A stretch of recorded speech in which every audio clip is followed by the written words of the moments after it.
Hi everyone and welcome back to Read Aloud. Today we're reading Because of Winn, Dixie and we're on chapter 4. Our vocabulary word for this chapter is the word memorized. Say that with me. Memorized. When you hear that word, please raise your hand.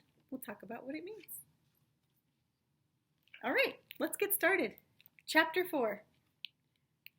Remember the last time we left off, Opal had asked her dad to tell her 10 things about her mother. So we know that Opal's there, the preacher is there, and so was Winn Dixie. That's where we left off with our last chapter. 1, said the preacher. We were sitting on the couch and Winn Dixie was sitting between us. Winn Dixie had already decided that he liked the couch a lot. 1, said the preacher again. Winn Dixie looked at him kind of hard. Your mama was funny. She could make just about anybody laugh. 2, he said. She had red hair and freckles. Just like me, I said. Just like you, the preacher nodded. 3, she liked to plant things. She had a talent for it.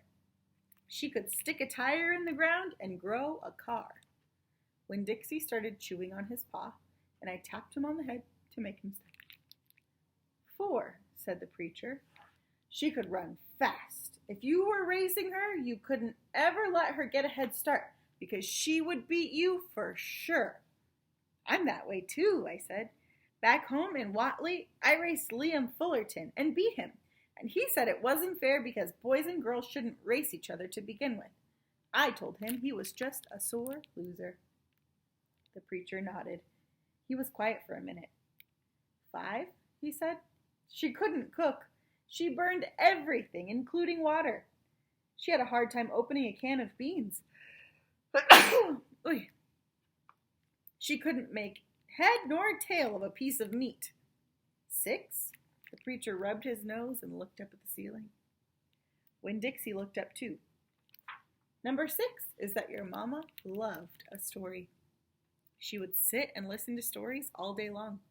She loved to be told a story. She especially liked funny ones, stories that made her laugh. The preacher nodded his head like he was agreeing with himself. What's number 7? I asked. Let's see, he said. She knew all the constellations, every planet in the nighttime sky, every last one of them. She could name them and point them out, and she never got tired of looking up at them. Number 8, said the preacher with his eyes closed, was that she hated being a preacher's wife. She said she just couldn't stand having the ladies at church judge what she was wearing and what she was cooking and how she was singing. She said it made her feel like a bug under a microscope. Winn Dixie lay down on the couch. He put his nose in the preacher's lap and his tail in mine. 10, said the preacher. 9, I told him. 9, said the preacher. Sometimes your mama and I would fight quite a bit. Number 10, he said with a long sigh. Number 10 is that your mama loved you. She loved you very much. But she left me, I told him. She left us, said the preacher softly. I could see him pulling his old turtle head back into his turtle shell. She packed her bags and left us, and she didn't leave one thing behind. Okay, I said. I got up off the couch. Winn Dixie hopped off too. Thank you for telling me, I said. I went right back to my room and wrote down all 10 things that the preacher had told me. I wrote them down just the way he said them to me so that I wouldn't forget them. And then I read them out loud to Winn Dixie until I had them memorized. There's our word. Memorized means like you remember them. You have them in your memory. I wanted to know those 10 things inside and out. That way, if my mama ever came back, I could recognize her, and I would be able to grab her and hold on to her tight and not let her get away from me again.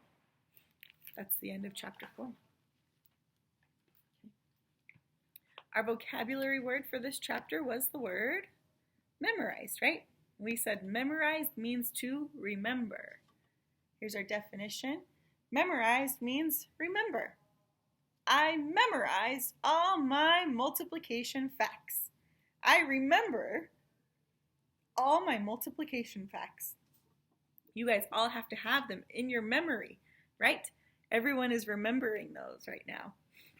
All right, let's do our 5-finger retail. Please put your 5 fingers up. We start with our thumb. That's the setting. The setting of this chapter was inside Opal and the preacher and Winn-Dixie's home, right? They were all inside their home talking. Our characters today were Opal, the preacher, and Winn-Dixie. That's right. At the beginning of this chapter, the preacher begins to tell Opal about her mama. Her mama was funny and had red hair and freckles. In the middle of this chapter, the preacher told Opal some lovely things and some difficult things about her mama. At the end of this chapter, Opal went right to her room to write them all down so that she could memorize them, right?